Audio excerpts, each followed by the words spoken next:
Студентите во овие бараки некогаш тука учеа за испити. Идните лекари се подготвуваа да ја положат Хипократовата заклетва, сега се останати само урнатини. И покрај најавите за дислоцирање, студентскиот дом медицинар се уште постои, со катарец на врата.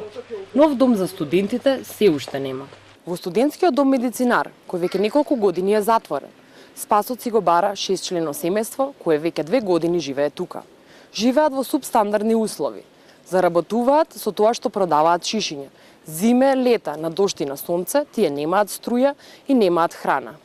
Лирија Демировска и незиниот сопруг се лица со оштетен слух, па тоа дополнително им ги отежнува работите. Јас тука живеам више 2,5 години.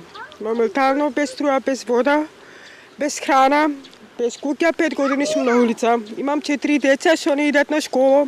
Значи, кога ќе се рушат овие бараките, как ќе одам? Как ќе одам? Как ќе спиам? Што ќе јадат моите деца? Не знам сега што ќе биде со ова барака. Дали ќе има нешто помушување, дали нема да има, не знам. Ние не слушаме, полаглувонем сме. Од Центарот за социјална работа на град Скопје велат дека се запознаени со случајот.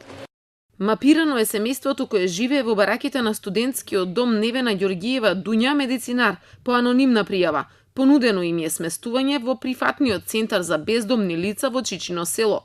Тоа значи дека ќе имаат 3 оброци на ден, средства за хигиена и здравствена заштита. Меѓутоа ја одбија понудата.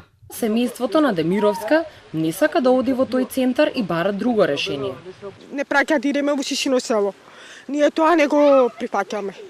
Не сакаме тоа. Не сакаме како се ништо живееме. Како може некој да дојде социјалното градучалник, тие ваму таму, да ни се помогне да дојде да видат како живееме тука. Новиот објект за студентите беше најавен уште од претходната власт, кон крајот на 2015 година. А изградбата требаше да започне за 3 месеци, но работите се уште стојат.